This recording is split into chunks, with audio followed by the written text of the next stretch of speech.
Hello everyone, I hope you all are fine.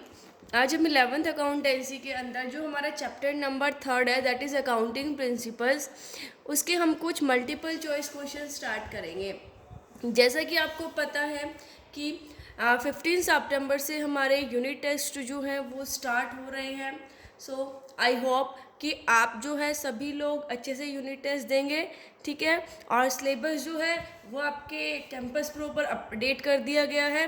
सो आपको अच्छे से प्रिपरेशन करनी है और सभी बच्चों को अपने यूनिट टेस्ट जो है वो प्रॉपर तरीके से देने हैं। सो देखिए, फर्स्ट क्वेश्चन है, as per income tax act accounting period is. Income tax के पर्पज से जब इनकम टैक्स कैलकुलेट किया जाता है तो उसके पर्पज से अकाउंटिंग पीरियड कौन सा होता है? 1 जनवरी से 31 दिसंबर, 1 अप्रैल से 31 मार्च, 1 जुलाई से 30 जून, फ्रॉम दिवाली टू दिवाली। देखिए, जो हमारा अकाउंटिंग पीरियड है वो हमेशा होता है 1 अप्रैल टू 31 मार्च। नेक्स्ट है, as per dual aspect concept, dual aspect concept के अकॉर्डिंग एसेट्स जो है वो किसके बराबर होती है? Liabilities minus capital, assets is equal to capital minus liabilities, assets is equal to liabilities plus capital, और capital is equal to assets plus liability. तो हमें पता है ड्यूल एस्पेक्ट के अकॉर्डिंग जो एसेट्स किसके बराबर होती है? Liabilities plus capital. Next question है, कॉन्सेप्ट ऑफ कंसिस्टेंसी।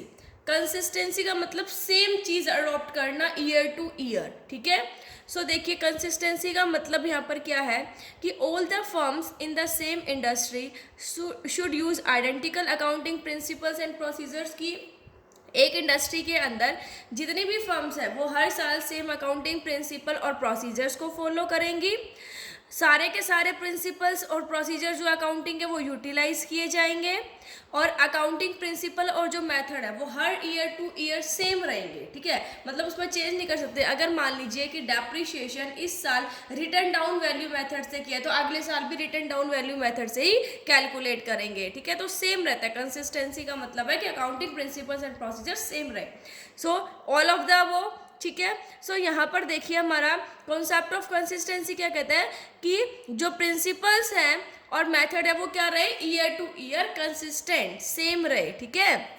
सो ये हो जाएगा हमारा थर्ड। नेक्स्ट है, convention of conservatism takes into account. जो कंजर्वेटिज्म का कॉन्सेप्ट है वो क्या कहता है कि जितने भी फ्यूचर, मतलब क्या कहता है कि all future profit and losses, सभी फ्यूचर के जो प्रॉफिट एंड लॉसेज है उसको कंसीडर करो, या फिर all future profit and not losses, कि आप सारे फ्यूचर प्रॉफिट को तो कंसीडर करो लेकिन लॉसेज को कंसीडर मत करो।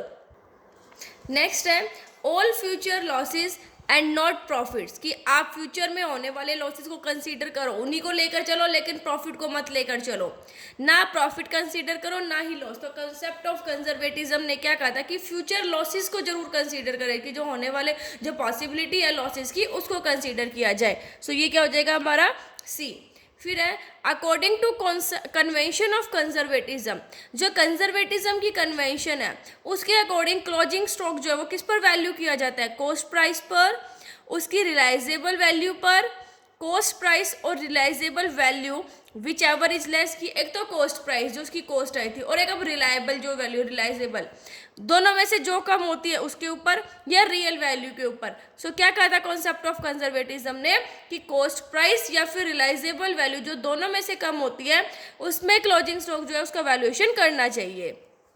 6th क्वेश्चन है हमारा, कन्वेंशन ऑफ कंजर्वेटिज्म में क्या किया जाता है? बैड और डाउटफुल डेट्स के प्रोविजन बनाए जाते हैं, एसेट्स पर डेप्रिसिएशन चार्ज किया जाता है, आउटस्टैंडिंग एक्सपेंसेस की रिकॉर्डिंग की जाती है, या फिर ऑल ऑफ द अबव। देखिए, कॉन्सेप्ट ऑफ कंजर्वेटिज्म में फ्यूचर लॉसेस को कंसीडर करके चलता है होने वाले, तो ये प्रोविजन बनाते हैं कि बैड और डाउटफुल डेट्स के, भाई इतने पैसे जो है, मान लीजिए 1 लाख रुपए किसी से लेना था तो प्रोविजन बना देते हैं कि हो सकता है 10,000 तक हमारे भाई ना आए, पैसे डूब जाए, तो वो ऑटोमेटिकली प्रोविजन बनाकर चलते हैं, ठीक है। सो प्रोविजन बनाया जाता है बैड और डाउटफुल डेट्स की। फिर है, according to which concept even the proprietor of the business is treated as a creditor of the business. कौन से कॉन्सेप्ट के अकॉर्डिंग जो बिजनेस का प्रोप्राइटर होता है, ओनर जो पैसा लगाता है, उसे भी बिजनेस का क्रेडिटर माना जाता है, ठीक है। सो देखिए, गोइंग कंसर्न कंसेप्ट के अकॉर्डिंग, कॉस्ट कॉन्सेप्ट के अकॉर्डिंग, बिजनेस एंटिटी कॉन्सेप्ट के अकॉर्डिंग और अकाउंटिंग पीरियड। तो बिजनेस एंटिटी कॉन्सेप्ट के अकॉर्डिंग, क्योंकि इसके अंदर जो ऑनर और मैनेजमेंट वो क्या क्या होती है, अलग अलग होती है, ठीक है। मतलब यहाँ पर जो प्रोप्राइटर होता है, ओनर जो होता है, जो पैसा इन्वेस्ट करता है, उसको भी बिजनेस का क्रेडिटर कंसीडर किया जाता है। तो ये क्या हो जाएगा, बिजनेस एंटिटी कॉन्सेप्ट, ठीक है। क्योंकि यहाँ पर क्या होता है बिजनेस एंटिटी कॉन्सेप्ट के अंदर, कि जो हमारा बिजनेस होता है वो ओनर, क्रेडिटर्स, मैनर से सेपरेट होता है, एक सेपरेट एंटिटी होती है। फिर है, कौन से कॉन्सेप्ट के अकॉर्डिंग क्वालिटेटिव ट्रांजेक्शन्स को रिकॉर्ड नहीं किया जाता? बिजनेस एंटिटी कॉन्सेप्ट के according money measurement, historical cost या ड्यूल एस्पेक्ट के अंदर। देखिए, मनी मेजरमेंट कॉन्सेप्ट के अंदर क्वालिटेटिव जो ट्रांजेक्शन्स है उनको कंसीडर नहीं किया जाता, ओनली क्वांटिटेटिव जो मॉनेटरी टर्म्स में होते हैं उन्हीं को कंसीडर करता है ये। एक्रूवल कॉन्सेप्ट किस पर बेस्ड होता है? मैचिंग कॉन्सेप्ट के ऊपर, ड्यूल एस्पेक्ट के ऊपर, कॉस्ट कॉन्सेप्ट के ऊपर, going concern concept. Accrual concept किसके ऊपर बेस्ड होता है? मैचिंग कॉन्सेप्ट के अंदर, क्योंकि ये ड्यू चीजों को भी लेकर चलता है, ठीक है। नेक्स्ट है, according to which concept the same accounting method should be used each year. कौन से कॉन्सेप्ट के अकॉर्डिंग हमेशा सेम अकाउंटिंग मेथड्स को यूज करना चाहिए? प्रूडेंस के अकॉर्डिंग, फुल डिस्क्लोजर के अंदर, मैटरलिटी के अंदर, कंसिस्टेंसी के अंदर। तो किसके अंदर होता है? अभी हमने पिछला भी क्वेश्चन किया था, कंसिस्टेंसी के अंदर। नेक्स्ट है, due to which of the following contingent liabilities are shown in the balance sheet. Contingent जो फ्यूचर में होने वाली जो लाइबिलिटीज है उनको बैलेंस शीट के अंदर शो किया जाता है। ड्यूल एस्पेक्ट कॉन्सेप्ट के अकॉर्डिंग, फुल डिस्क्लोजर के अंदर, कन्वेंशन ऑफ मैटेरियलिटी के अंदर और गोइंग कॉन्सेप्ट के अंदर। तो किसके अंदर होता है? कन्वेंशन ऑफ फुल डिस्क्लोजर के अंदर जो कंटीजेंट लाइबिलिटीज है उनको भी बैलेंस शीट के अंदर शो किया जाता है। नेक्स्ट है, the cost of a small calculator is accounted as an expense. जो छोटा कैलकुलेटर है उसके ऊपर जो कॉस्ट आती है उसको एक्सपेंस माना जाता है, एंड नॉट, लेकिन उसको जो बिजनेस एंटिटी के जो एसेट्स है ना, मतलब फाइनेंशियल स्टेटमेंट में उसके अंदर शो नहीं किया जाता। फाइनेंशियल स्टेटमेंट के अंदर एज एन एसेट शो नहीं किया जाता। किस कॉन्सेप्ट के according?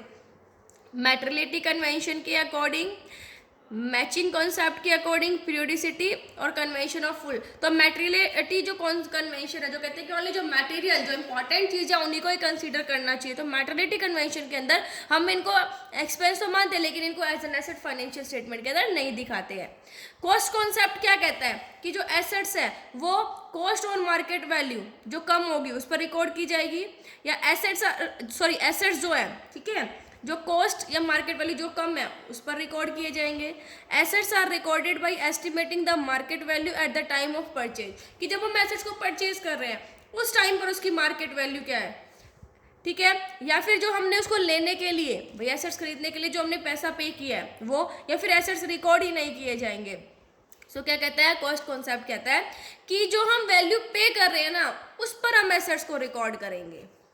Providing depreciation on fixed assets is in accordance with which of the following principal concept? Fixed assets के ऊपर जो हम डेप्रिशिएशन चार्ज करते हैं वो कौन से कॉन्सेप्ट के अकॉर्डिंग होता है? गोइंग कंसर्न के अंदर, मैचिंग कॉन्सेप्ट और मैटेरियलिटी कॉन्सेप्ट के अंदर, ठीक है। ऑप्शन है हमारे गोइंग और मैचिंग दोनों, मैचिंग और मैटेरियलिटी, गोइंग और मैटेरियलिटी, या ऑल द थ्री। सो देखिए, जो हम क्या करते हैं, जो हम डेप्रिशिएशन चार्ज करते हैं वो किस पर करते हैं? एक तो क्या कि गोइंग कंसर्न है, बिजनेस लगातार चलता रहेगा तो जो फिक्स एसेट्स है वो यूज होंगे, उनके ऊपर डेप्रिशिएशन है, और मैचिंग कॉन्सेप्ट्स के अंदर, ठीक है। सो ये हमारा जो है क्या हो जाएगा? ए वाला। नेक्स्ट है, the owner of the firm record his medical expenses at the firms income statement. जो ओनर है वो मेडिकल एक्सपेंस है जो उसको फर्म की इनकम स्टेटमेंट के अंदर लिख देता है। तो यहाँ पर कौन से प्रिंसिपल का उल्लंघन हो रहा है? कॉस्ट कॉन्सेप्ट का, प्रूडेंस का, फुल डिस्क्लोजर का और एंटिटी का। सो कौन से का हो रहा है इसके अंदर? देखिए, जो हमारा जो मेडिकल एक्सपेंसेस को उसने इनकम स्टेटमेंट के अंदर लिख दिया, तो कौन से के अंदर इसका हो रहा है? तो ये हो जाएगा हमारा एंटिटी कॉन्सेप्ट के अकॉर्डिंग। फिर है, फ्यूचर लिमिटेड ने जो रिलायंस रैलिकम इंडस्ट्रीज लिमिटेड है उसके 10,000 शेयर्स खरीदे, इन्वेस्ट किया। उन शेयर्स की करंट मार्केट वैल्यू है 10,500 रुपये।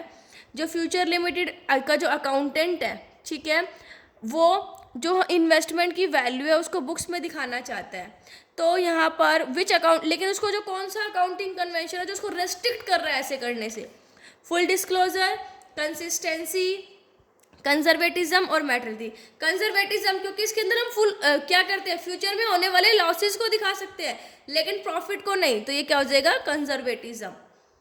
इनमें से कौन सी अकाउंटिंग एजम्पशन नहीं है, गोइंग कंसर्न, कंसिस्टेंसी, एक्रूवल और मैटरलिटी। तो कौन सी नहीं है हमारी, मैटरलिटी, और बाकी क्या अकाउंटिंग एजम्पशंस हैं, ओमिशन ऑफ पैसे and showing the round figure in financial statement is based on, भाई पैसे जो है वो लिखना भूल गया, ओमिशन हो गया, या फिर जो हम राउंड फिगर में लिख देते हैं फाइनेंशियल स्टेटमेंट, वो किसके ऊपर बेस्ड है, कंजर्वेटिज्म के अंदर, कंसिस्टेंसी के अंदर, मैटरलिटी के अंदर, या मनी मेजरमेंट कॉन्सेप्ट। तो मैटरलिटी कन्वेंशन जो है वो ये चीज़ अलाउड करती है।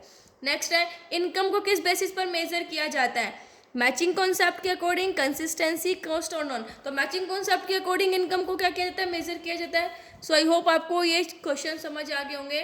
Thank you, stay safe, stay home.